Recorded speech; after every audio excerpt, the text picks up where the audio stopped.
Mr. Armakalas, first of all, thank you for accepting this invitation for the interview. Thank you.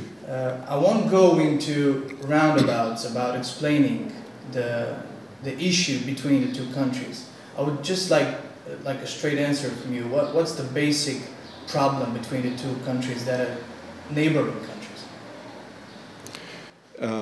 Well, I guess you more or less know the historical aspects of it, etc.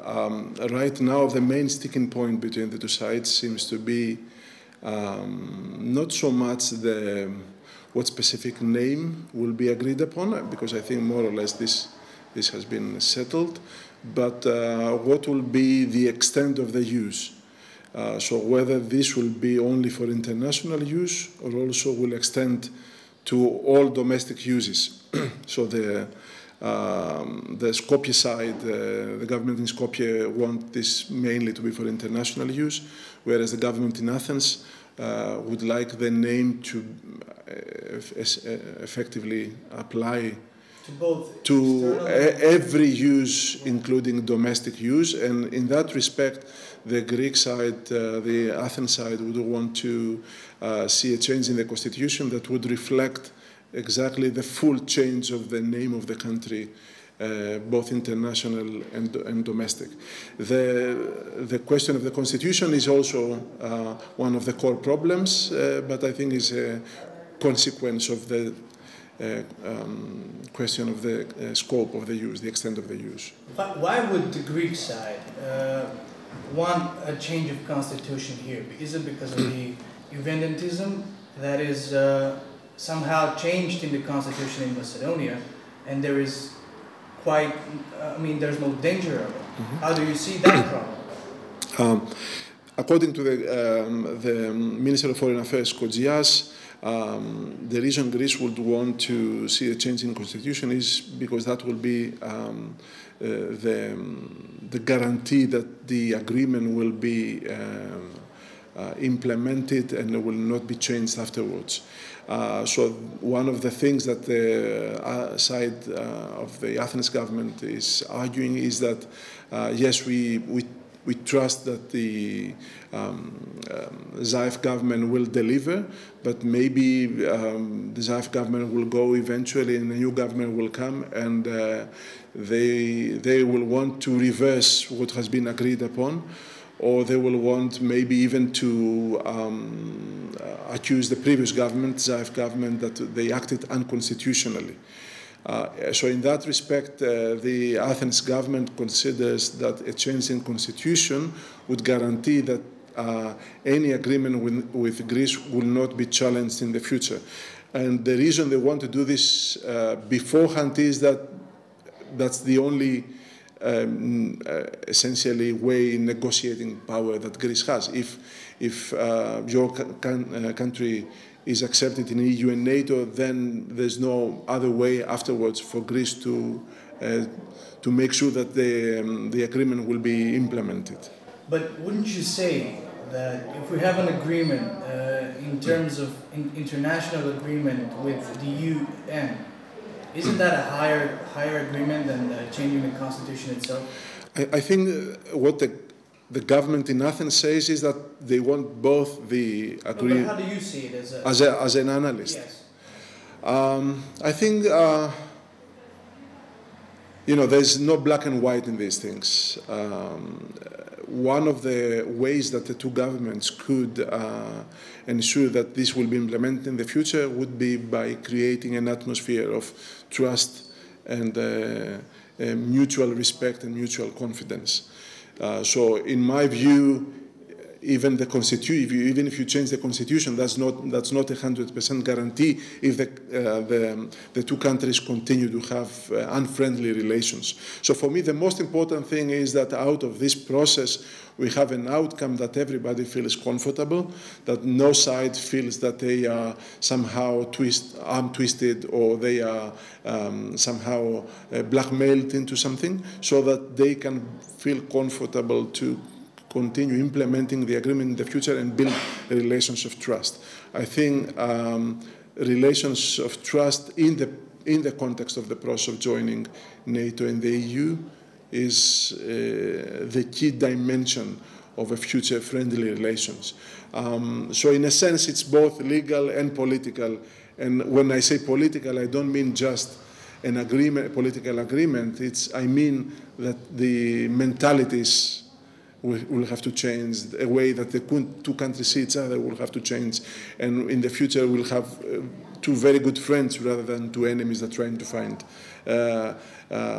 legal guarantees for their relations.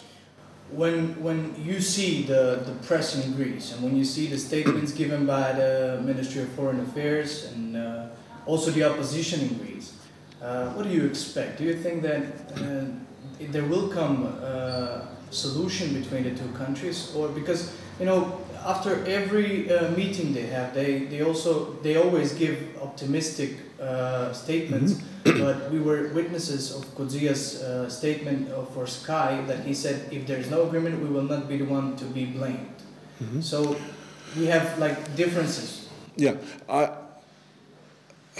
I'm optimistic in general, or cautiously optimistic in general, about the future of relations between the two sides if we continue along the same path of improving relations. I'm less optimistic about whether all this can be achieved by this summer. Somehow, it's already May. The European Council and the summit of NATO is in less than 2 months and a bit more than 2 months. So somehow I don't see how an agreement with all the safeguards that the two sides want in it can be achieved in the next 2 months. So if you ask me, the key question is how can we make sure that we maintain the momentum when we continue these relations between the two sides, even if we don't manage to agree by this summer. And that would be very tricky because obviously the two governments have invested a lot and they will be very vulnerable to their oppositions if they don't manage to agree by July. Does your government has the support from the opposition for resolving the name issue, or it's about having differences in leverage so that the opposition solves the problem? It's not entirely clear, to be honest with you. I think the main opposition party will be not very willing to support any agreement that would come from this government because the relations between the two sides are almost hostile.